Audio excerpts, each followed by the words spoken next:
변화와 성숙으로 이끄는 7가지 성경 읽기 원리, 우리 세 번째 원리 같이 나눌 시간입니다. 우리 따라 해볼까요? 인물 중심, 하나님 중심. 둘 중에 뭐가 중심이 되어야 될까요? 하나님 중심. 예, 맞습니다. 담임 목사님이 너무 설명을 잘해 주셔가지고 오늘 그래도 준비하면서 오늘 조금 빨리 맞출 수 있을 것 같다는 기대감이 듭니다. 담임 목사님이 다 해주셔가지고. 이렇게 좋으십니까? 예, 여기 나와 몇 개 적어놓은 성경 말씀들을 이 하나님 중심으로 어떻게 읽어야 나갈 수 있을 것인가 같이 한번 살펴보면서 우리 오늘 시간을 보냈으면 좋겠습니다. 아까 담임 목사님 말씀하셨던 것처럼 제가 강의하는 7가지 성경 읽기 원리는 말 그대로 성경을 어떻게 읽어야 되는가, 어떤 관점에서 읽어야 되는가를 이제 강의를 하는 거예요. 그죠? 그러면은 이 강의가 효력이 있고 의미가 있으려면 어떻게 해야 될까요? 네, 성경을 읽어야 합니다. 성경을 읽었을 때, 이 관점으로 바르게 읽어 나갔을 때 변화와 성숙으로 우리의 삶이 이끌어갈 줄 믿습니다. 그래서 아멘. 그래서 이걸 한 다음에 반드시 지금 통큰통독 목사님 하고 계시잖아요. 이건 이제 원리고, 통큰통독은 이러한 관점들을 가지고 같이 성경을 실제로 보는 거지 않습니까? 여기 계신 분들은 이걸 다 듣고 나면 다음번에 반드시 또 통큰통독 성경을 쭉 읽어 나갈 수 있는 그 소그룹 훈련에 꼭 신청하시길 축복합니다. 아멘, 아멘 하셨습니다. 예. 한번 강의를 시작해 보도록 하겠습니다. 자, 1번, 성경은 믿음의 영웅 열전인가요? 라고 되어 있는데, 아리스토텔레스를 스승으로 모신 한 사람이 있었습니다. 그 사람은 일리아스라는 책을 읽고 그 일리아스의 메인 인물인 아킬레우스를 보면서 감명을 받곤 내가 이 시대의 아킬레우스가 될 것이야 라고 결단했던 사람이 있었습니다. 그 사람이 누구라고 되어 있습니까? 알렉산더 대왕입니다. 그래서 그는 전시에 나가서도 자기 베개 밑에 칼과 이 일리아스 이 책을 또 꼭 같이 곁에 두고 자곤 했다고 합니다. 이렇게 알렉산더 대왕이 일리아스 책을 읽으면서 내가 이 시대의 아킬레우스가 되고 말 거야 라고 했던 것처럼, 오늘날 우리가 많은 성경을 읽으면서 아까 담임 목사님도 얘기해 주셨던 것처럼 인물에 초점을 맞춰서 내가 오늘날 아브라함이 될 거야, 오늘날의 다윗과 같은 사람이 될 거야, 오늘날 솔로몬과 같은 사람이 될 거야, 이런 식으로 믿음의 영웅이 되고자 하는 사람들이 많이 있는 것 같습니다. 물론 그 자체가 틀렸다, 무조건 틀렸다, 나쁘다라고 말할 수는 없겠지만 성경은 믿음의 영웅 열전의 책이 아닙니다. 성경은 물론 믿음의 영웅들이 많이 등장합니다. 우리가 귀감이 되고 따라야 할 많은 믿음의 선배들이 나타납니다. 하지만 성경은 근본적으로 하나님의 책입니다. 우리가 배웠던 것처럼 성경의 원저자, 제1저자는 누구십니까? 하나님입니다. 하나님의 책입니다. 그래서 성경에 나오는 많은 인물들을 보면서 그 믿음의 모범, 순종의 모범으로 적용하며 읽게 된다면 마음이 뜨거워지고 도움이 될 수는 있습니다만은 성경의 저자 하나님과 또 인간 저자의 실제 그 의도는, 그 목적은 조금 빗나가게 되는 경우가 생긴다는 사실입니다. 예를 들어 볼까요? 우리가 잘 아는 말씀, 이거 예로 참 많이 들게 되는데 요한복음 2장 1절로 11절 말씀에 우리가 잘 아는 가나의 혼인잔치 혼인잔치 얘기가 나타납니다. 얘기 스토리는 다 아시죠? 이게 큐티 학교 안 하신 분 있나요? 없네요. 큐티 학교 때 꼭 다 거쳐가니까 내용은 다 아실 겁니다. 자, 이 본문을 읽고 마리아가 예수님께 포도주가 떨어졌는데 어떻게 할까요? 하자 예수님이 뭐라고 합니까? 저기 발 씻는 데 쓰는 그 꾸중물 그거 항아리에 가득 채워가지고 갖다 주라 하잖아요. 그때 그 얘기를 다 듣고 있던 하인들이 그 말씀에 순종해서 의아했겠지만 그 말씀 순종해서 그물 그대로 연회장에 갖다 줍니다. 자, 이 말씀을 읽고 이 말씀의 초점은 순종했던 하인들, 예수님의 그 말씀에 순종했던 하인들, 순종의 모범을 따라야겠다. 이 하인들의 모습을 보면서 나도 이 하인들과 같이 주님께 순종해야겠다. 이 말씀을 하고 싶어서 이 가나의 혼인잔치 기사를 기록했을까요? 물론 좋죠. 순종해야죠. 말은 맞지만 이 말씀의 핵심은 한번 찾아볼까요? 요한복음 2장, 수요 성경대학의 필수 준비물은 성경책입니다. 요한복음 2장 11절 말씀, 이 가나의 혼인잔치 말씀을 기록한 핵심이 여기 있습니다. 같이 한번 읽어볼까요? 시작. 예수께서 이 첫 표적을 갈릴리 가나에서 행하여 그의 영광을 나타내심에 제자들이 그를 믿으니라. 아멘. 가나의 혼인잔치 이야기를 적은 이유는 그 주인공은 예수님의 말씀에 순종한 하인들이 아니라 첫 표적을 행하신 예수님입니다. 예수님이 영광을 나타내시고 제자들의 믿게 됐다는 이 얘기가 핵심인 것이죠. 또 하나 예를 들어보면 적어놓은 것처럼 사무엘상 6장 1절로 18절 말씀 보면, 이건 나중에 한 번 더 좀 자세히 살펴볼 겁니다. 벳세메스로 간 암소 2마리 이야기가 나옵니다. 여호와의 언약궤를 실은 수레를 암소 2마리가 이제 벳세메스까지 쭉 끌고 가는 그 이야기가 있어요. 보면 그 두 암소예요. 저진하는 암소고, 저진하는 암소란 말은 새끼가 있단 말이겠죠. 새끼가 막 있으면 막 새끼를 찾고 음모음모 우는데, 희한하게 곧장 새끼한테로 가는 것이 아니라 그 벳세메스까지 여호와의 궤를 메고 곧장 갑니다. 제가 몽골에 간 적이 있거든요. 몽골에 가면, 제주도 가면 이제 말 타는 거 있잖아요. 그 정도가 아닙니다. 진짜 말을, 그 윈도우 XP 시절을 기억하시나요? 윈도우 XP 그 배경 안에 제가 들어있는 것 같아요. 드넓은 초원이 쫙 펼쳐져 있고, 말을 타면 누가 옆에 끌어주는 게 아니라 그냥 진짜 말을 타요. 말을 타고 초원을 달리고 강을 건너는데, 하필 제가 탄 말이 어떤 말이었냐면 새끼 딸린 말이에요. 그래가지고 제가 가면 막 이렇게 배운 대로 하면 안 가고 있잖아요. 계속 풀 뜯어 먹다가 지 새끼 근처에 뭐 돌아다니면 지 새끼한테 가고, 너무 무서운 거예요. 그래서 제가 경험을 했거든요. 아마 암소도 그렇지 않겠습니까? 근데 희한하게 벳세메스까지 곧장 갑니다. 이것을 보면서 이제 인물도 아닌 짐승에게 감동을 받는 거죠. 야, 여호와의 궤를 메고 그렇게 지 새끼가 우는데도 보지 않고 여호와의 궤를 메고 목적지까지 달려가구나. 나의 사명을 이룸에 있어서 이 소처럼, 이 암소들처럼 나도 전진하며 나아가야 하리라. 이렇게 실제로 설교도 저 들어본 적도 있습니다. 할 수도 있고 잘못 해석할 수도 있다는 겁니다. 이 초점은 나중에 한 번 더 살펴보도록 하겠습니다. 이 벳세메스로 간 암소가 헌신의 모범으로, 정말 하나님께 헌신해야 한다는 그것에 본을 받아야 되는 모범으로 나온 이야기가 아니라는 말씀입니다. 자, 그러면 먼저 바른 관점을 알기 전에 인간 중심적 읽기란 어떤 것인가 한번 말씀드리고자 합니다. 인간 중심적 읽기란, 같이 한번 읽어볼까요? 강의 안에 적힌 내용 같이 읽어보겠습니다. 시작. 인간 중심적 읽기란 성경에 등장하는 인물들과 그들의 행위에 초점을 맞추어 본문을 읽고 해석하는 것입니다. 그리하여 성경에 나오는 인물을, 심지어 동물까지 신자들을 위한 믿음과 행위의 모범으로 취하게 됩니다. 이는 위인전기를 읽고 그들의 삶을 본받고 따르고 싶어하는 것과 크게 차이가 없습니다. 여기까지. 위인전기 보면서 이 인물 따라야겠다라는 것과 크게 차이가 없다는 거죠. 물론 믿음의, 다음 적어놓은 단락을 보시면, 물론 믿음의 길을 걸어간 많은 믿음의 사람들을 보면서 그들을 본받으며 그런 본받는 관점에서 읽을 수도 있습니다. 완전히 틀렸다고 할 수 없고 우리에게 큰 힘이 되기도 하지만, 그것보다 진정한 성경의 주인공이신 누구입니까? 하나님. 하나님을 놓쳐서는 안 되는 거죠. 하나님 중심으로 읽어나가야 한다는 겁니다. 인간 중심으로 읽었을 때 그러면 어떠한 문제가 있었을까요?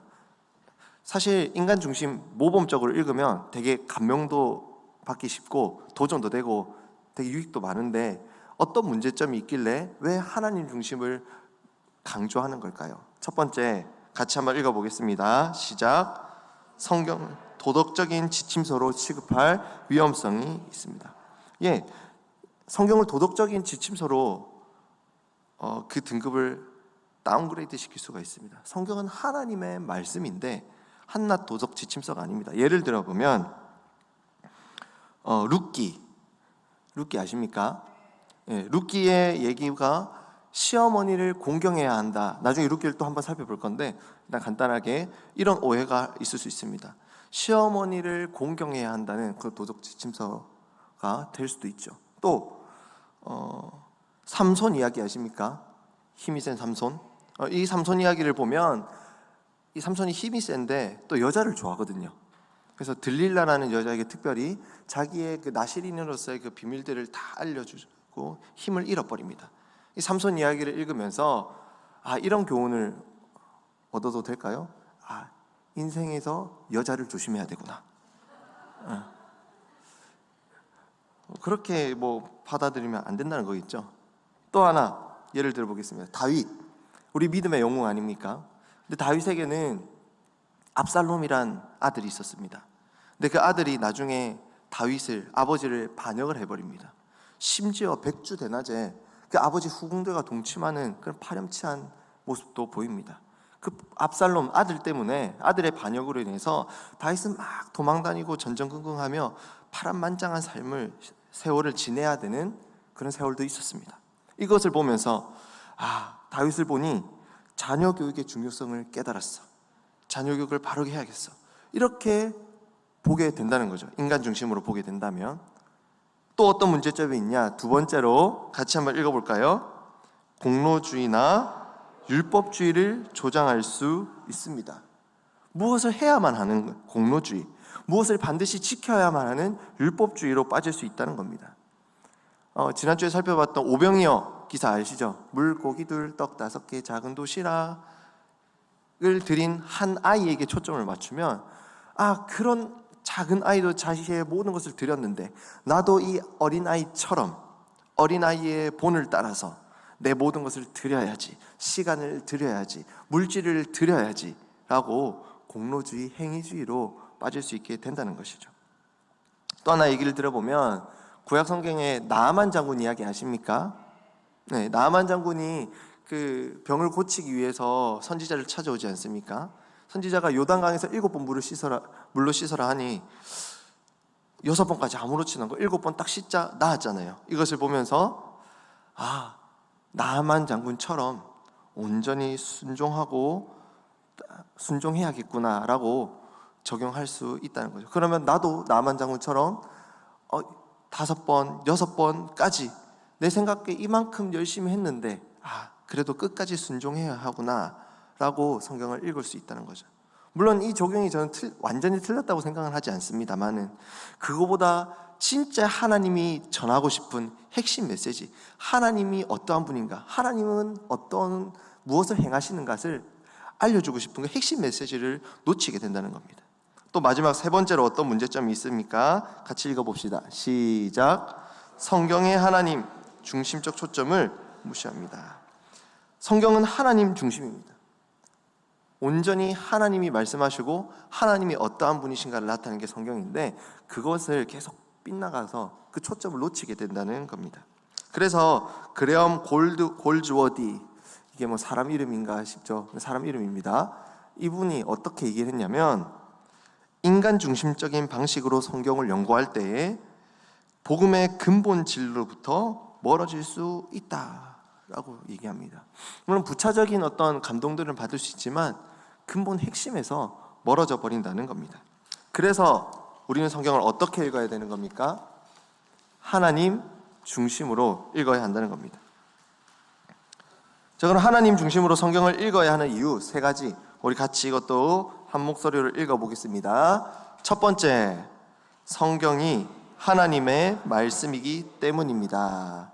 두 번째, 성경이 근본적으로 사람의 이야기가 아니라 하나님 자신이 주인공으로 등장하시는 하나님의 이야기이기 때문입니다. 세 번째, 성경의 궁극적인 목적이 하나님과 하나님의 뜻을 알려주는 데 있기 때문에 성경은 하나님 중심으로 읽어야 합니다. 첫 번째, 성경은 하나님의 말씀이기 때문입니다. 성경의 궁극적인 저자, 제1저자, 계속 말씀드리다시피 그분은 바로 하나님이십니다. 그래서 하나님의 말씀이기 때문에 성경의 뜻을 바르게 알기 위해서는 그 등장하는 인물들의 감동을 받기 이전에 먼저 성경을 쓴 저자이신 하나님의 뜻을 알려고 우리는 계속 고민하고 그 뜻을 찾아야 하는 겁니다. 그리고 두 번째로, 성경은 근본적으로 인간의 이야기가 아니라 그 주인공은 하나님이십니다. 많은 스토리들이 있습니다. 많은 이야기들이 있습니다. 하지만 그 이야기들의 핵심 주인공은 인간이 아닌, 그 이야기에 등장하는 사람이 아닌 하나님이란 겁니다. 여러분들 요셉 이야기 잘 아십니까? 창세기 37장부터 50장까지 요셉 이야기가 쭉 등장하는데, 요셉 이야기를 보면 참 재밌습니다. 요셉의 참 인생이 기가 막히잖아요. 형들이 노예로 팔아버리고, 또 거기서 오해를 받아서 감옥에 되고, 그러다가 인생 역전을 맞이해가지고 이집트라는 큰 대국의 국무총리가 되었더라. 이 인생 역전의 스토리를 마음에 품고 감동을 받는 경우도 많이 있는 것 같습니다. 하지만 이 요셉 이야기의 핵심은 무엇입니까? 요셉 개인의 성공, 인생 역전 드라마를 가르치는 것이 아니라 심각한 기근에서도 하나님께서는 자기 백성을 신실하게 보존하시려는 하나님의 주권적인 섭리와 역사를 증언하는 게 바로 요셉 이야기의 핵심입니다. 그래서 우리 창세기 45장 5절, 7절, 8절 우리 같이 한번 봤으면 좋겠습니다. 창세기 45장 5절 같이 읽어볼까요? 시작. 당신들이 나를 이곳에 팔았다고 해서 근심하지 마소서, 한탄하지 마소서. 하나님이 생명을 구하시려고 나를 당신들보다 먼저 보내셨나이까. 무슨 말입니까? 상황이 어떤 상황이냐면, 요셉이 이제 국무총리가 된 거예요.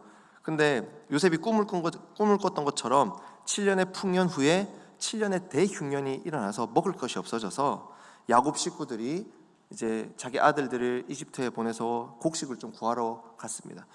근데 자기들이 팔아버린 동생 요셉, 아마 죽었을 거라고 생각했던 그 요셉이, 아니 그 강대국인 이집트의 국무총리 넘버 2가 된 겁니다. 2인자가 된 겁니다. 그것을 알고 두려웠던 거예요. 그때 요셉이 그 형들에게, 두려워하는 형들에게 말한 게 방금 읽었던 45장 5절 말씀이죠. 하나님이 이때를 예비하신 거라고. 그래서 45장 또 7절, 8절도 같이 한번 보겠습니다. 같이 읽어볼까요? 시작. 하나님이 큰 구원으로 당신들의 생명을 보존하고 당신들의 후손을 세상에 두시려고 나를 당신들보다 먼저 보내셨나니. 8절. 그런즉, 8절 같이 읽어보겠습니다. 시작. 그런즉 나를 이래로 보낸 이는 당신들이 아니요 하나님이시라. 하나님이 나를 바로에게 아버지로 삼으시고 그 온 집의 주로 삼으시며 애굽 온 땅의 통치자로 삼으셨나이다. 아멘. 요셉의 인생 역전 스토리를 가지고 가만을 주려는 게 아니라 언약에 신실하신 그 하나님, 아브라함에게 약속하신 그 하나님, 그 약속이 신실하게 지키기 위해서 어려움 속에서 다 죽어버리게 될 그 어려움 속에서 백성들을 보존하고 지키시기 위한 하나님을 얘기하고 있는 게 요셉 이야기입니다. 우리 한 구절만 더 보겠습니다. 창세기 50장 20절입니다. 창세기 50장 20절은 야곱이 죽고 나서 형들이 그래도 아버지 야곱이 있었으니까 우리를 봐줬겠지 하면서 이제 아버지 죽고 나니까 쫀 거예요. 이제 요셉이 이제 아버지 죽었으니 형들 복수하겠다, 혹시 이런 마음 품고 있는 거 아닐까 하면서 쫄아 있는데 요셉이 달래주면서 한 말입니다. 같이 읽어볼까요? 시작. 당신들은 나를 해하려 하였으나 하나님은 그것을 선으로 바꾸사 오늘과 같이 많은 백성의 생명을 구원하게 하시려 하셨나니. 아멘. 요셉 이야기라고 하지만 그 이야기의 중심, 주인공은 요셉이 아니라 요셉도 계속 얘기하는 하나님이 중심이라는 것을 우리는 잘 알 수 있습니다. 이렇게 성경에는 많은 인물들이 등장하고 많은 사건들이 나타나고 상황이 전개되지만 언제나 주인공은 우리 하나님 아버지이십니다. 자, 그러면 세 번째로 성경의 궁극적인 목적이 하나님과 하나님의 뜻을 알려주는 데 있기 때문이라는 것도 우리가 잘 이제 조금 이해할 수 있을 거라고 생각됩니다. 이제 넘어가서 이제 실제로 몇 가지 성경 이야기를 가지고 우리 한번 보도록 하겠습니다. 자, 하나님 우선이라고 적어놨는데, 하나님 중심적 읽기란, 우리 같이 한번 읽어볼까요? 시작. 하나님 중심적 읽기란 성경 본문에서 하나님과 사람들이 함께 등장할 때 사람들과 그들의 행동에 주목하기 전에 우선적으로 하나님과 그분이 하신 일에 초점을 맞추는 것입니다. 사람과 하나님이 같이 등장할 때 사람들에게 우리가 눈길이 가기 쉽지만 그곳에 있는 하나님께 먼저 우선적으로 우리의 초점을 맞춰야 된다는 겁니다. 그래서 성경을 읽을 때, 하나님 중심적 읽기를 할 때 이러한 세 가지 질문을 하면서 읽으면 유익합니다. 첫 번째, 어떤 질문입니까? 하나님은 어떤 분인가? 성경을 어떤 본문을 읽을 때마다 하나님은 어떤 분일까? 이 말씀 속에서 하나님은 어떤 분으로 비춰지는가를 고민해 보는 겁니다. 두 번째 뭡니까? 하나님은 무엇을 위해 일하시는가? 어떤 인물이 나오건 사건이 나오건 이 인물을 통해, 이 사건을 통해 하나님은 도대체 무슨 일을 하시고 싶어 하시는가를 고민해 보는 겁니다. 세 번째는 무슨 질문입니까? 하나님의 뜻은 무엇입니까? 그래서 하나님의 뜻은, 이 말씀을 우리에게 주신 하나님의 목적은 무엇인가를 고민하며 읽어봐야 한다는 겁니다. 자, 그래서 우리가 잘 아는 홍해를 건너는 사건, 출애굽기 14장에 나오는 홍해를 건너는 사건을 보면 그 중심 인물 누구로 보입니까? 모세로 보이죠. 이집트 왕자. 얼마나 멋있지 않습니까? 그 200만 되는 이스라엘 백성들을 이끌고 나와가지고 홍해 앞에 딱 섰을 때 지팡이를 착 들자 물이 쫙 갈라지고, 너무 멋있지 않습니까? 그 모세가 주인공으로 등장하는 것 같은 그 성경 스토리에서도 역시 주인공은 하나님이시죠. 맞습니다. 자, 이 홍해를 건넌 사건에서 하나님은 어떤 분이십니까? 어떤 분이실까요? 네, 홍해를 가르실 수 있는, 천지를 만드신 전능하신 하나님, 창조주 하나님임을 알 수 있습니다. 그렇다면 하나님께서는 무엇을 위해서 이 일을 하셨습니까? 네, 출애굽시키려고. 하나님이 자기 백성들을 구원하시기 위해서 그 홍해를 가르시는 역사를 보여주신 것이죠. 구원자 하나님을 알 수 있습니다.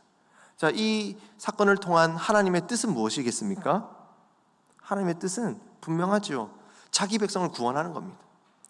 이집트에서 종살이하던 주의 백성을 이제 구원하는 게 하나님의 뜻인 거죠. 이렇게 하나님이 중심된 성경 읽기를 우리는 해야 한다는 겁니다. 또 하나 예를 들어 보겠습니다. 창세기 26장 12절로 25절까지 말씀에는, 감사합니다. 무슨 이야기가 있냐면 이삭 이야기인데, 이삭이 우물을 파면 와서 시비 걸고, 그래 너가 해라. 또 딴 데 가서 우물을 파면 또 블레셋 사람들 와서 시비 걸고, 또 양보하는 거죠. 그래 또 너가 해라. 또 팔면 와서 시비 걸고, 그런 이야기가 나타납니다. 우리 한번 읽어볼까요? 26장 12절 말씀 시작.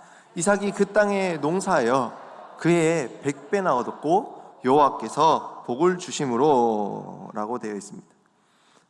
블레셋 그랄 땅에서 이삭이 참 복을 많이 받아서 부자가 됐습니다. 부럽죠? 안 부러우십니까? 좀 부러운데. 부자가 됐습니다. 부자가 됐는데 또 하는 일마다 또 잘 되는 거예요. 그래서 시기가 일어났는지 블레셋 사람들이 와서 이삭이 하는 일마다 시비를 걸고 방해를 합니다. 그때 이삭은 하나님이 주신 담대함으로 그들과 맞서 싸우는 게 아니고 양보합니다. 참고 양보합니다. 그냥 우물을 몰래 메꿔 놓으면 다른 데 가서 다시 파고, 또 시비 걸고 우물을 메꿔 놓고 방해하면 또 다른 데 가서 다시 파고, 참고 인내하고 견디고 양보합니다. 자, 이 말씀을 보면서 우리는 어디에 주목을 해야 하겠습니까? 믿음의 조상인 아브라함의 아들은 역시 다르구나. 믿음의 조상 아브라함 아들, 그 인품부터 남다르구나. 이게 양보하고 인내하다 보니 하나님께서는 계속 일이 잘 되게 복을 주시구나. 부자가 되게 해주시고 하는 일마다 잘 되게 해주시구나. 나도 야곱이 아니죠. 이삭처럼 양보하고 인내하는 삶을 살아야겠다. 아멘이십니까?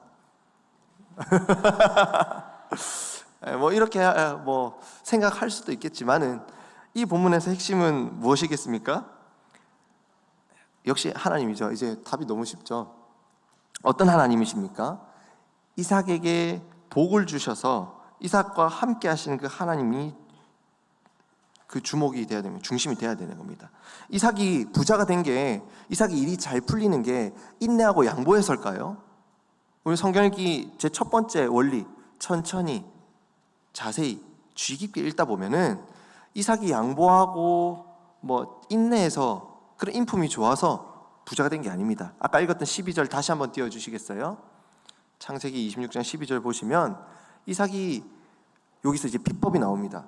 이삭이 부자가 된 비법 같이 읽어봅시다. 시작. 이삭이 그 땅에서 농사하여 그의 100배나 얻었고 여호와께서 복을 주심으로. 비법이 뭡니까? 하나님이 복을 주신 겁니다. 하나님 복을 주시면 여러분들도 부자 될 줄 믿습니다. 아멘. 하나님 복을 주신 거예요. 이삭이 어떻게 해서가 아니라 하나님, 언약에 신실하신 하나님이 자기의 백성을 신실하게 보호하시고 복 주셨다는 겁니다. 하나님께서 이제 복 주시기 때문에, 언약이 신실하시기 때문에 이삭이 복을 받은 거고, 여기서 이제 계속 복 받는 거에 또 꽂히는 게 아니라 하나님이 언약에 신실하신 분이라는 것을 이 성경 말씀은 알려주고 있는 겁니다. 그래서 또 쭉 이어서 뒤에 보면 창세기 26장 24절에서는 이렇게 말씀하고 있습니다. 이것도 같이 한번 읽어볼까요? 시작. 그 밤에 여호와께서 그에게 이삭에게 나타나 이르시되 나는 내 아버지 아브라함의 하나님이니 두려워하지 말라. 내 종 아브라함을 위하여 내가 너와 함께 있어 내게 복을 주어 내 자손이 번성하게 하리라 하신지라. 아멘. 언약에 신실하신 하나님, 아브라함에 약속하신 그 약속을, 언약을 신실하게 지켜오고 이어오고 계신 하나님을 이 말씀 속에서는 알 수 있는 것입니다. 핵심은 이삭에게 복을 주신 그 하나님의 신실함이 초점인 거죠. 하나님 중심 읽기는 이렇게 하는 겁니다. 또 하나 살펴보겠습니다.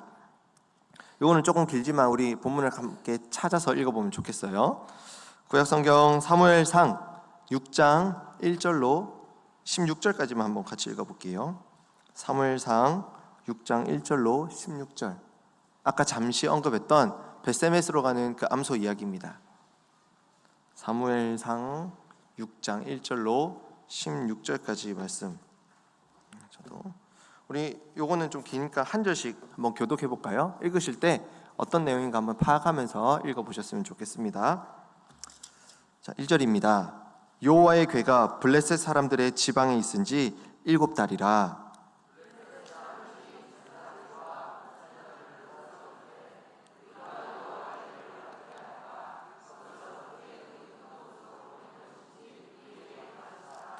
그들이 이르되 이스라엘 신의 궤를 보내려거든 거저 보내지 말고 그에게 속건제를 드려야 할지니라. 그리하면 병도 낫고 그의 손을 너희에게서 옮기지 아니하시는 이유도 알리라 하니.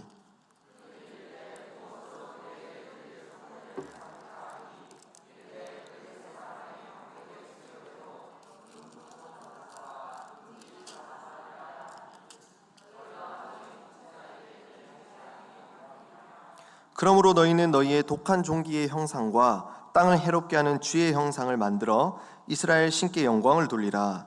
그가 혹 그의 손을 너희와 너희 신들과 너희 땅에서 가볍게 하실까 하노라.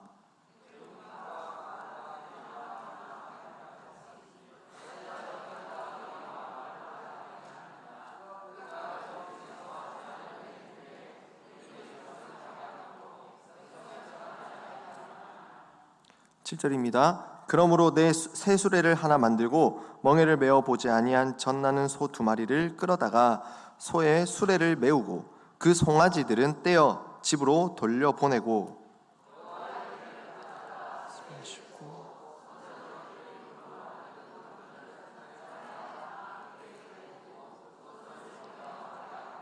보고 있다가 만일 괴가 그 본 지역 길로 올라가서 베세메스로 가면 이 큰 재앙은 그가 우리에게 내린 것이요 그렇지 아니하면 우리를 친 것이 그의 손이 아니요 우연히 당한 것인 줄 아리라 하니라. 이까지 일단 한번 볼게요. 내용이 어떤 내용입니까? 앞에 보면 여호와의 언약궤가 블레셋한테 뺏겨버렸어요. 근데 그 뺏겨가지고 블레셋 사람들이 이제 이스라엘 쉽게 이길 것 같이 생각했는데 여호와의 궤가 있는 곳마다 재앙이 임한 거예요. 자기들이 섬기는 다곤 신상이 자빠지질 않나. 다시 세우니까 또 자빠지는데 그때는 목도 댕강, 손목도 댕강 다 잘라져 있고 그 독한 종기가 일어서 살지를 못하겠는 거예요. 그래서 딴 데 옮기면 또 똑같이 재앙이에요. 딴 데 옮기면 또 똑같이 재앙이. 그래서 안 되겠다. 저기 그냥 돌려보내자. 자, 베스메스로 가자. 근데 혹시 우연의 일치일지 모르니까 우리가 테스트를 해보자. 송아지 있는 두 암소가 있는데 두 암소의 그 수레에 언약궤를 싣고 그 수레를 끌고 베세메스까지 쭉 잘 가는 거 아닌가 한번 보자. 제대로 쭉 그 길로 가면 진짜 이스라엘 신 여호와가 우리를 친 거고 아니면 우연일 거야 라는 거죠. 우리 또 읽어볼게요. 10절부터 이어서 한번 또 읽어 나가겠습니다. 10절 저부터 한 절씩 또 교독해 보겠습니다. 그 사람들이 그같이 하여 젖나는 소 둘을 끌어다가 수레를 메우고 송아지들은 집에 가두고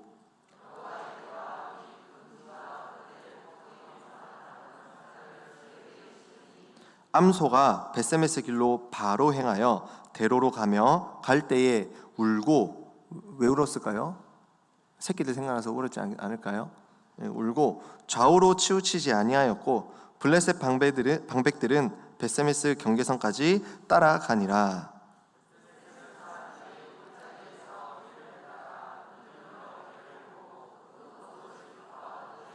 수레가 베세메스 사람 여호수아의 밭 큰 돌이 있는 곳에 이르러 선지라. 무리가 수레의 나무를 패고 그 암소들을 번제물로 여호와께 드리고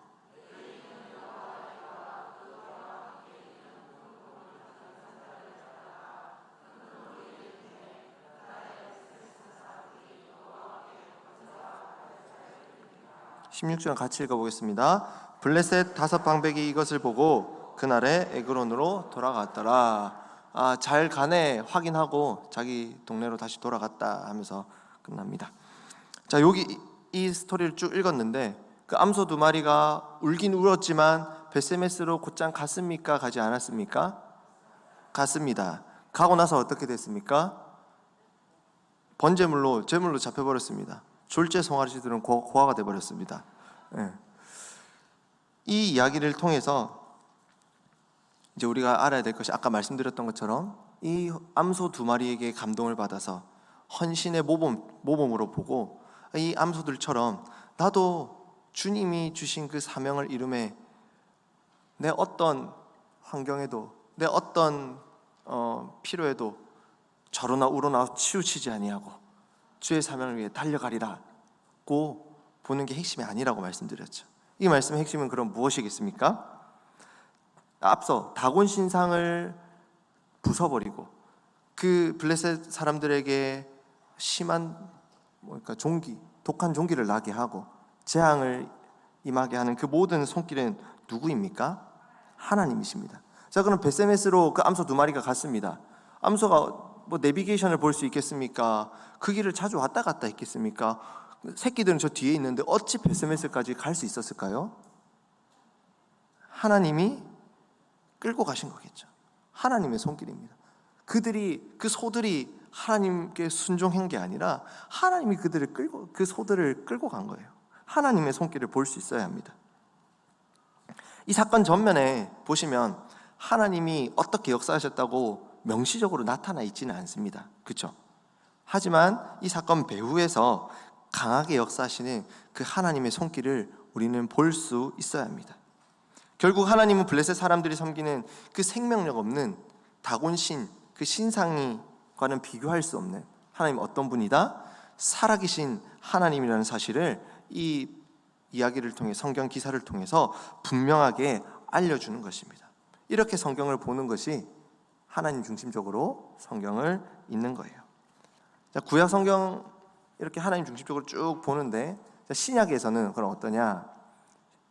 예수님 중심적으로 보면 되겠죠. 그래서 예수님 우선 이 부분 넘어가서 우리 첫 번째 단락 같이 한번 읽어보겠습니다. 시작. 구약 성경을 하나님 중심, 하나님 우선 관점으로 읽어야 하는 것처럼 특히 신약의 복음서는 예수님 중심으로 예수님 우선적 관점으로 읽어야 합니다. 복음서는 예수님의 삶과 사역과 죽음과 부활에 나타난 하나님의 구속 사역에 관한 이야기입니다. 이 이야기의 출발점은 예수님이 사람이 되신 것이며 전환점은 예수님을 그리스도로 고백하는 것이며 절정은 예수님이 십자가에 죽으시고 부활하신 것입니다. 즉 예수님이 모든 복음서 이야기의 중심이자 주인공이십니다. 계속요. 또한 복음서의 목적은 예수님이 하나님의 아들이자 예수님 그리스도이심을 믿게 하고 그분을 믿음으로 구원을 얻게 하는 데 있습니다.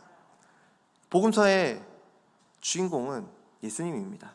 그래서 아까 두 번째 단락에서 얘기하는 것처럼 그 출발은 예수님이 이 땅에 오신 성육신 하신 것이고 이제 그 전환점은 그 예수님을 하나님의 아들 예수 그리스도 메시아로 고백하는 것이고 이제 그 절정에 이번 우리 한 주간에 와 있습니다. 그렇죠? 예수 그리스도의 죽으심과 부활이 그 절정 정점이고 그리고 예수님의 이제 부활하신 것이 정점입니다. 그래서 예수님의 그 이야기가 모든 복음서의 핵심이고 중심인 것입니다. 자, 그렇게 성경 본문을 어떻게 읽으면 되냐? 두 가지 성경 이야기를 가져왔는데 먼저 중풍병자 이야기입니다. 우리가 공간복음서 마태, 마가, 누가복음이 다 있는데 마가복음 2장 1절, 12절 여기에 나와 있는 말씀으로 한번 보겠습니다. 중풍병자 이야기가 어떤 이야기냐면 예수님이 이제 병자들을 고치시는데 예수님이 어떤 집에서 또 사람들을 만나고 복음을 전하고 병자들을 고치시는데 이제 중풍병자 걸린 사람이 있어서 예수님께 데려오고 싶은 거예요. 근데 사람들이 많이 모여 있고 집으로 들어갈 수 없어가지고 지붕으로 올라가 지붕을 뚫고 그 중풍병자 못 움직이니까 딱 들것에 실어가지고 내린 거죠. 예수님을 만나게 한 겁니다. 자, 이 이야기 들어보셨습니까? 네, 이 이야기를 보면서 이렇게 인간 중심적으로 읽으면 이렇게 잘못 읽을 수도 있습니다. 야, 하나님의 말씀은 하나님이 새로 주신 그 계명의 핵심은 하나님 사랑과 이웃 사랑이라 했는데 야, 이 이웃 사랑의 모습이 보이구나.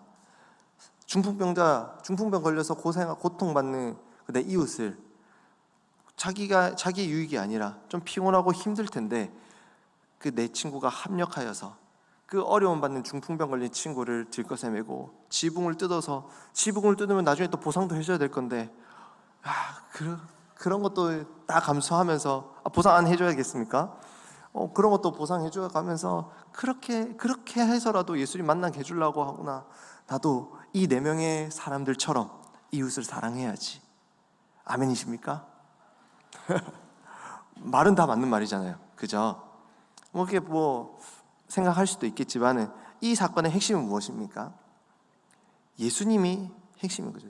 어떤 예수님이 핵심입니까? 우리 이야기를 보면 예수님이 이 중풍병자의 죄를 용서해 준다라는 얘기 있어요. 너 죄 사함 받았다 이렇게 한 얘기가 있어요.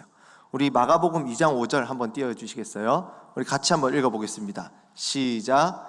예수께서 그들의 믿음을 보시고 중풍병자에게 이르시되 작은 자야 내 죄 사함을 받았느니라 하시니. 아멘.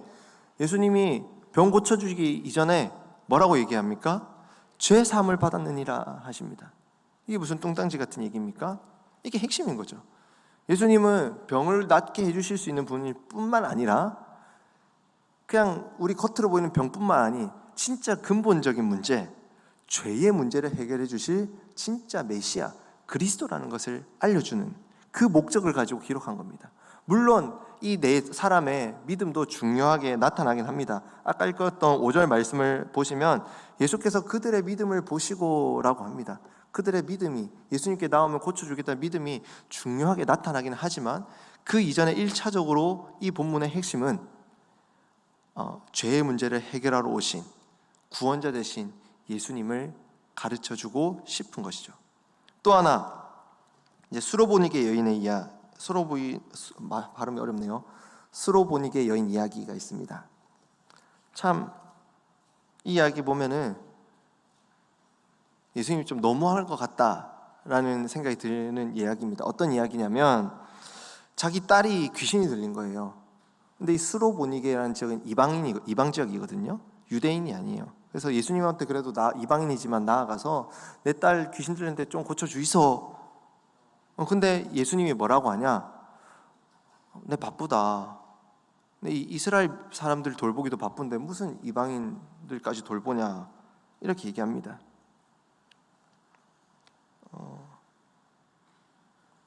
그때 그러면서 예수님이 뭐라고 하냐면 이 수로보니게인 이방인들을 마치 개로 비유하듯이 얘기하시면서 자녀들이 먹을 떡을 개에게 주는 게 마땅하지 않다라고 말씀하십니다. 그러면은 들어보라 됐다 이렇게 가겠죠. 그럴 것 같은데 이 여인은 뭐라고 합니까? 개들도 상에서 떨어진 부스러기를 주워 먹습니다 라고 합니다. 저희 아들은 뭐 땅에 떨어지면 아빠 이거 개미가 먹어? 하는데 개미가 먹든 개가 먹든 먹습니다. 그래도 먹습니다. 난 그 부스러기라도 먹고 싶습니다. 이렇게 간절하게 얘기합니다. 그죠? 그게 보면서 우리는 어떻게 이해해야 합니까? 이 수로보니게 여인처럼 내 자존심 다 주님 앞에 내려놔야 되구나. 끝까지 주님을 붙들어야 되구나. 믿습니까? 잘 안 넘어오시네요 이제. 뭐 그렇게 볼 수도 있겠지만 이 핵심은 또 무엇입니까? 이 수로보니게 여인 사건을 보면서 예수님이 그들에게 내 믿음이 그 여인의 믿음을 보면서 이제 딸을 고쳐주시죠. 귀신을 쫓아내주십니다. 이를 통해서 알 수 있는 게 무엇입니까? 이 수로보니게 여인은 이 성경 기사 이야기의 역시 주인공이신 누구요? 예수님. 그 예수님의 권능과 메시아적 사역을 드러내는 조연에 불과합니다. 조연 역할인 것이죠. 예수님은 이를 통해 이방인도 하나님 나라의 그 복음을 받을 수 있음을 보여주시는 겁니다. 그러므로 이 이야기의 핵심은 예수님이 이방 지역에서 귀신 들린 자를 쫓아내심으로써 유대인들뿐만 아니라 이방인들도 하나님 나라의 그 은혜에 참여하게 될 것을 예고해 주시는 것이 핵심인 거죠. 이제 넘어가 보겠습니다. 세 번째로 하나님의 구원 사역에 또 초점을 맞추어 읽어야 합니다. 하나님 중심으로 또 예수님 중심으로 그리고 하나님의 구원의 그 사역을 초점으로 성경을 읽어 나가야 합니다. 자, 우리 같이 한 목소리로 읽어보겠습니다. 구약 성경 같이 읽어보겠습니다. 시작. 하나님 중심 성경 읽기는 하나님의 구원 사역에 초점을 맞춥니다. 성경은 창조와 함께 시작되고 이스라엘의 역사와 함께 진행되며 예수 그리스도의 삶과 죽음과 부활에서 그 정점에 이르고 궁극적으로 새 창조와 함께 완성되는 거대 내러티브, 즉 장엄한 구속 이야기입니다. 기속요. 성경 새 창조에 이르기까지 점진적으로 하나님의 구속 사역을 진술하는 책임을 인식하고 성경 본문을 하나님의 구원 이야기라는 맥락에서 이해하는 것이 하나님 중심적 읽기의 중요한 요소입니다. 성경은 하나님께서 주인공으로 나타나셔서 구원의 역사를 이뤄가는 이야기가 성경입니다. 하나님의 구원 사역에 성경은 초점이 맞추어져 있습니다. 자, 그런데 성경이 하나님의 구원 이야기라는 사실을 망각하고 성경을 읽기가 쉽습니다. 우리는 어떤 환경과 문제가 있을 때 이 문제를 해결하기 위한 지침으로, 윤리적인 교본으로, 성공적 삶을 위한 안내서로 보고 싶은 충동이 있고 그렇게 쉽게 읽히게 되는 것 같습니다. 하지만 성경은 하나님의 구속의 역사를 상세히 기록한 구원의 책입니다.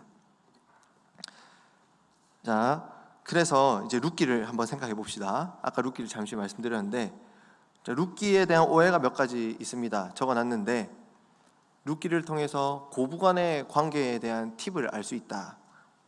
그러한 교훈의 책이다라고 오해하는 경우도 있고요. 또 보면 그 룻기 내용 중에서 보아스라는 사람이 룻과 결혼하게 됩니다. 이게 보면은 보아스는 좀 나이가 있고 룻은 좀 젊거든요. 그래서 젊은 여인을 꼬시는 법을 알려주는 책이다 이렇게 할 수도 있고, 또 반대로 보아스는 좀 돈이 많았으니까 돈 많고 나이 많은 남자, 기가 막히지 않습니까? 돈 많고 나이 많은 남자를 꼬시는 방법을 알 수 있는 책이다라고 이게 보면 안 된다는 거겠죠. 네. 그러면 룻기는 어떤 이야기냐? 룻기에 등장하는 주요 인물들이 3명이 있습니다. 누구라고 되어 있습니까? 룻, 나오미, 보아스입니다. 자, 그러면 질문, 퀴즈입니다. 룻기의 중심 인물은 누구일까요? 하나님 맞는데 이 세 인물 중에서 룻일까요? 나오미일까요? 보아스일까요? 셋 다 나오면 어떡합니까? 중심 인물은 제목은 룻기지만 중심 인물은 나오미입니다. 룻기의 중심 인물은 나오미입니다. 룻기를 보면 나오미의 슬픔과 괴로움으로 시작해서 나오미의 삶이 회복돼서 나오미의 기쁨으로 룻기가 끝이 납니다. 그래서 룻기의 주제가 뭐냐? 제가 적어놨는데 같이 한번 읽어볼까요? 시작. 룻과 보아스의 자기 희생적인 사랑을 통한 나오미의 삶의 회복입니다. 중심 인물이 나오미고 나오미를 통한 이야기들이 쭉 전개가 됩니다. 룻기 이야기를 다 얘기하려고 했는데 생각보다 지금 시간이 많이 가서 룻기도 한번 찾아 읽어보세요. 4장밖에 안 됩니다. 룻기 이야기 보면 나오미를 중심으로 쭉 이야기가 전개가 되는데 그 곁에 있는 또 중심 인물, 주요 인물로 룻과 보아스가 등장을 합니다. 이 룻기의 중심 인물이 나오미라서 나오미가 주인공으로 나타나는 것 같지만 룻기 역시 나오미 중심적으로 읽는 것이 아니라 하나님 중심적으로 읽어야 합니다. 이 룻기에서 나오는 나오미와 또 룻과 보아스, 이 인물들의 삶 속에서 펼쳐진 이야기 속에 뭐가 들어가 있냐면, 따라해 볼까요? 하나님의 인애, 하나님의 사랑, 이게 헤세드라는 건데 그 하나님의 인애, 사랑에 관한 이야기가 룻기의 전반에 쭉 깔려 있는 거죠. 당시 배경이 사사시대거든요. 왕이 없으므로 자기 맘대로 살았던 사사시대 때 이 룻기는 그 하나님의 그 사사시대 자기 맘대로 살고 내 맘대로 살던 그 암울했던 시대 속에서 나오미의 삶이 괴로웠지만 하나님의 인애와 사랑으로 회복되는 걸 통해서 아름다운 하나님 나라의 스토리가 적힌 책이 바로 룻기거든요.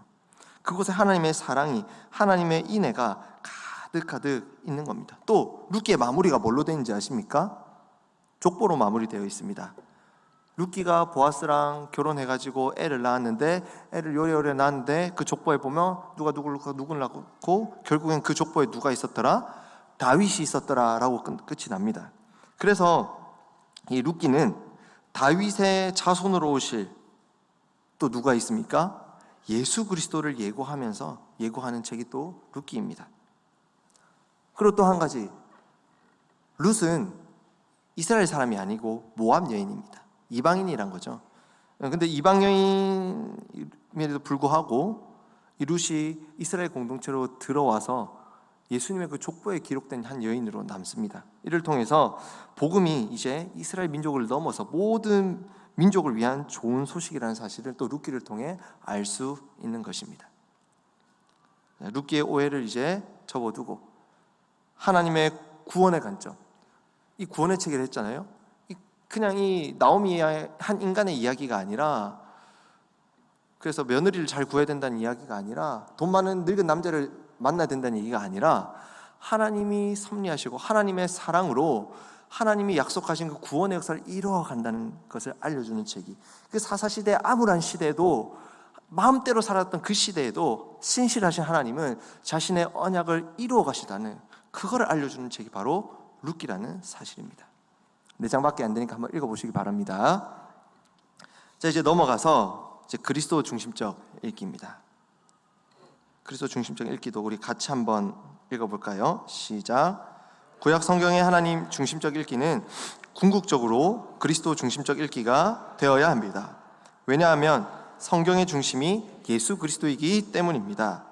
구약 성경 역시 예수님에 대해 증언하고 있습니다. 그래서 요한복음 5장 39절 같이 한번 읽어볼게요. 시작. 너희가 성경에서 영생을 얻을 줄 생각하고 성경을 연구하거니와 이 성경이 곧 내게 대하여 증언하는 것이니라. 아멘. 이 성경이 무슨 성경일까요? 요한복음이 기록될 당시는 아직 신약 성경이 정경으로 완성될 때가 아니기 때문에 이 성경은 구약 성경을 얘기합니다. 이 구약 성경에서 영생을 얻을 줄 생각하고 이 구약 성경을 너네가 열심히 연구하지 않느냐? 이 구약 성경이 말하는 바가 누구냐? 바로 나다. 예수님이다. 예수 그리스도다라는 겁니다. 구약 성경도 예수 그리스도를 증언하는 책입니다. 그래서 그리스도 중심적 읽기란 이 구약 성경을 예수 그리스도 중심으로 바라봐야 되는 겁니다. 또 이제 적어 놓은 것처럼 그리스도 중심적 읽기란 구약 성경을 볼 때에 구약 성경만 보는 게 아니라 신약 성경도 같이 봐야 된다는 겁니다. 그 신약 성경의 큰 맥락에서 볼 수 있어야 한다는 겁니다. 왜 그래야 합니까? 그 까닭 두 가지, 이유 두 가지를 제가 적어놨습니다. 같이 읽어보겠습니다. 첫 번째, 구약 성경이 신약 성경과 함께 교회의 정경을 구성하기 때문입니다. 큰 맥락에서 다 하나님 말씀, 정경이 구약과 신약이기 때문에 이 구약도 신약도 모두가 하나님의 구원 역사를 기록한 거기 때문에 쭉 같이 봐야 된다는 겁니다. 두 번째, 시작. 구속사의 점진성이라는 특성 때문에 구약 성경을 이게 무슨 말이냐? 구속사의 점진성이라고 했는데 점차 나타난다는 겁니다. 단편적으로 단번에 구원의 역사를 다 알 수 있게 기록한 게 아니라 창세기부터 요한계시록까지 점점 명확하게. 그 정점이 아까 우리가 봤던 것처럼 예수 그리스도의 죽으심과 부활의 정점이고 마지막 요한계시록 새하늘과 새 땅에 완성될 그날을 명확하게 보여주면서 점차적으로 하나님의 구원의 계획을 보여주고 있다는 겁니다. 그래서 사실 구약 성경만 읽었을 때에는 이제 아리까리한 것들이 좀 있는 거죠. 정확히 알 수 없는 것들이 종종 나타나는 겁니다. 그래서 이제 밑에 단락을 보시면 구약 성경의 본문들을 그리스도 중심적으로 읽으려면 먼저 본래의 상황과 문맥을 고려해야 하고 저자의 의도를 존중해야 합니다.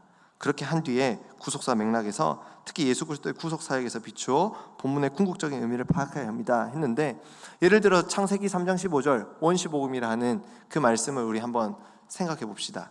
잘 아는 말씀이죠. 제가 한번 읽어볼게요. 창세기 3장 15절. 내가 너로 여자와 원수가 되게 하고 내 후손도 여자의 후손과 원수가 되게 하리니 여자의 후손은 내 머리를 상하게 할 것이요 너는 그의 발꿈치를 상하게 할 것이니라 하고. 아멘. 자, 여기 나타나는 여자의 후손은 누구입니까? 어떻게 아세요?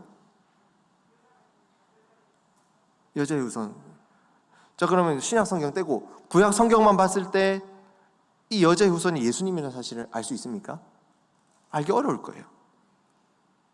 이제 예수님이라는 그분이 여자의 후손이라는 확실한 것은 신약 성경에 명확하게 이제 나타나게 된 거지 구약 성경만 가지고 알기 힘듭니다. 또 예를 들어서 가인과 아벨 이야기 아십니까? 가인과 아벨 이야기 보면 가인이 자기가 농사 지은 걸로 제물을 드리고 아벨은 자기가 키운 양 첫 새끼와 그 기름진 것으로 제물을 드렸는데 하나님이 누구 제물만 받았습니까? 아벨의 제물만 받았습니다. 왜요? 어떻게 알 수 있습니까? 구약 성경만 보면 사실 알기 힘들어요. 이게 뭐 하나님이 육식을 더 좋아하셔서 양을 받으셨다 이렇게 볼 수는 없는 건데, 이것을 알 수 있는 건 신약 성경에 와야, 히브리서 11장 4절 이런 데 가야 믿음으로 아벨이 제사를 드렸기 때문에 하나님이 받으셨다. 히브리서 이 신약 성경에 와야 이 구약 성경 이야기가 명확해질 수 있는 겁니다. 그래서 우리는 구약 성경을 읽을 때도 역시 신약 성경과 함께 읽어야, 신약 성경에 비추어서 읽어야 하는 것입니다. 자, 그러면 넘어가서 5번. 모범적으로 인물 중심적으로 보는 게 완전 다 틀렸나? 또 그것은 아닙니다. 자, 우리가 잊지 말아야 할 것이 있는데, 우선적인 목적이, 1차적인 목적이 하나님의 구원 사역, 구속 사역이라는 것입니다. 하지만 동시에 등장인물의 믿음의 삶을 보여줄 때도 있습니다. 사실 이 균형이 필요한 겁니다. 하나님 중심 읽기라 해서 모든 성경 구절마다 한 구절마다 단어 하나마다 다 그렇게 끼워 맞추면은 말 그대로 끼워 맞추기가 되는 겁니다. 그래서 지난주에 우리가 했던 두 번째 성경 읽기 원리 뭐였습니까? 저자의 의도에 맞게. 그죠? 두 번째 저자의 의도 맞나요? 네, 저자의 의도에 맞게. 그래서 먼저 성경 쓴 저자가 무슨 의도로 목적으로 성경을 보고 그 배경에 또 하나님 중심적으로 읽어야 된다는 겁니다. 그래서 하나님께서 이 성경 이야기를 보면 이 인물들과 함께 그들을 통해서 그들을 위해서 구속사역을 하신다는 것을 우리가 볼 수 있어야 된다는 거죠. 자, 예를 들어 볼게요. 첫 번째 예에 보면은 예수님, 사도 바울, 또 요수아와 갈렙 이렇게 인물들을 적어놨습니다. 그죠? 근데 예수님이 나타나는 모습 속에서 예수님이 제자들의 발을 씻기신 세족식 사건이 있습니다. 그 사건은 성경에도 명확하게 뭐라 되어 있습니까? 내가 너희를 이렇게 사랑한 것 같이 너희도 서로 사랑하라고 합니다.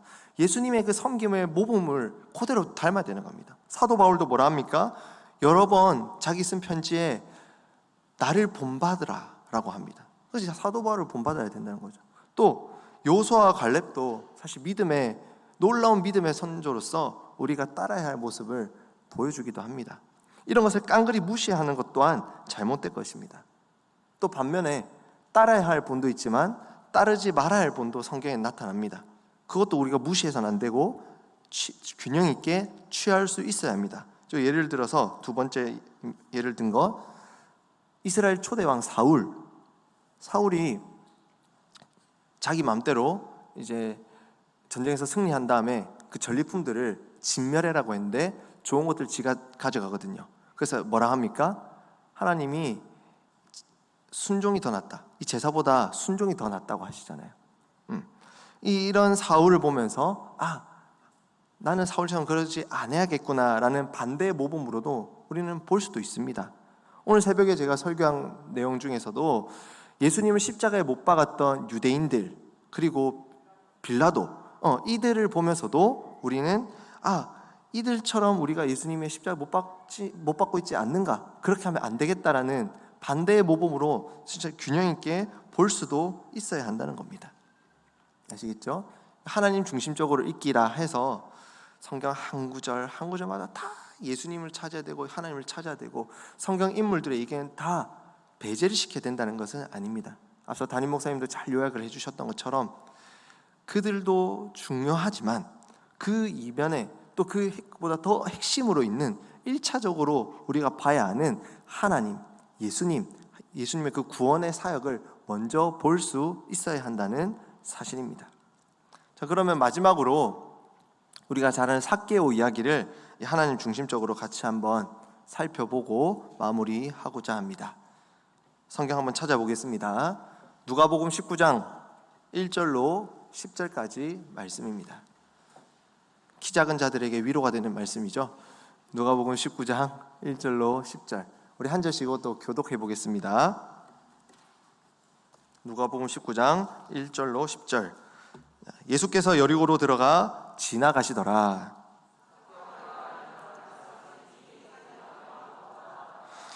그가 예수께서 어떠한 사람인가 하여 보고자 하되 키가 작고 사람이 많아 할 수 없어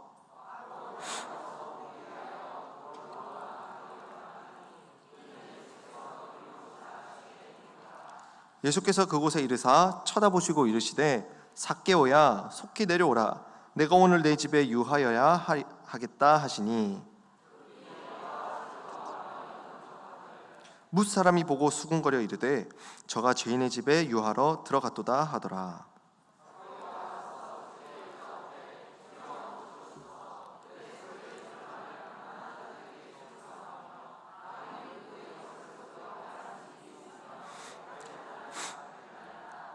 예수께서 이르시되 오늘 구원이 이 집에 이르렀으니 이 사람도 아브라함의 자손이미로다. 잃어버린 자를 찾아 구원하려 함이니라. 아멘. 삭개오는 직업이 뭐였습니까? 세리 대빵이었습니다. 그리고 그는 가난했습니까? 부자였습니까? 부자였습니다. 어떻게 부자가 되었을까요? 당시 세리는 거의 매국노였죠. 받아야 할 세금보다 더 많은 이익을 취해서 강탈해가지고 부를 쌓았습니다. 그래서 자기 동족 민족들은 세리들을 별로 안 좋아했겠죠. 근데 어느 날 여리고로 예수님이 지나간다는 얘기를 들었습니다. 삭개오는 무슨 까닭이 있었는지 모르겠지만 세리와 죄인들의 친구라는 소문을 들어서 그런지 모르겠지만 예수님을 보고 싶었습니다. 그런데 예수님을 당시 조금 핫했던 인물이었기 때문에 사람들이 많이 몰려 있었습니다. 안타깝게도 삭개오는 키가 작았죠. 볼 수 있었을까 없었을까요? 네, 보기 힘들었어요. 사람들이 좀 비켜봐 하면은 꺼져라 했지 않겠습니까? 그래서 이 삭개오가 결국에 취했던 방법이 뭡니까? 근처에 있는 돌 무화과 나무에 올라가서라도 한번 보고자 했습니다. 자, 그리고 이제 예수님을 보게 되죠. 예수님이 삭개오한테 가서 삭개오를 만나 주시고, 예수님을 만난 삭개오의 인생은 완전히 변화됩니다. 자기 소유의 절반을 가난한 자들에게 나누어 주고요, 자기가 불법으로 빼앗은 것들은 다시 4배나 갚아서 돌려주기로 결단을 합니다.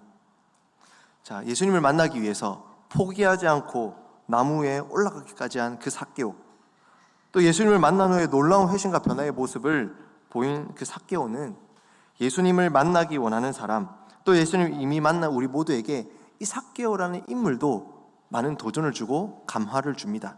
그렇지 않습니까? 맞는 말입니다. 그래서 나도 이 삭개오처럼 주님을 만나기 위해서 내가 세리장이지만, 내 어떤 위치에 있지만, 낚시 설교입니다. 아멘 하지 마십시오.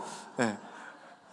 내가 세리장의 대빵이지만, 내 사회적 위치가 이렇게 있지만 그래도 나무 위에 올라가서라도 주님을 봐야겠다, 이런 삭개오와 같이 내 명예와 내 자존심과 내 어떤 거 다 내려놓고 주님을 알기 위해서 최선을 다하겠습니다, 그렇게 하시길 축원합니다. 이렇게 하면 안 되겠지요. 또 삭개오가 이게 자신의 소유 절반을 나눠준다 했잖아요. 또 4배나 갚아준다 했잖아요. 그와 같이 잘못한 거 있으면 여러분들 4배나 갚으십시오. 지금 가진 재산의 절반을 가난한 자에게 나눠주십시오. 나눠주면 아찔합니다. 망할 것 같습니다. 그렇게 적용해서 안 된다는 겁니다. 이 누가가 이 이야기를 기록한 목적이 무엇입니까? 삭개오 이야기를 기록한 목적은 삭개오를 본받기 위해서 기록한 것이 아니라 이 삭개오라는 사람의 이야기를 통해서 예수님이 어떤 분인지를 알려주고 싶은 것입니다. 삭개오 이야기의 숨은 진짜 주인공은 삭개오가 아닌 예수님인 것이죠. 이 이야기는 보시면 처음에 예수님께서 여리고로 들어오는 이야기로 시작해서 예수님께서 자신이 잃어버린 자를 구하러 왔다라는 선언으로 끝나게 됩니다. 예수님 중심입니다. 그래서 이 삭개오 이야기의 핵심은 어디 있을까요? 몇 절일까요?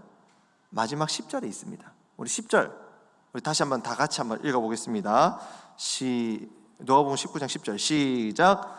인자가 온 것은 잃어버린 자를 찾아 구원하려 함이니라. 아멘. 이게 삭개오 이야기의 핵심입니다.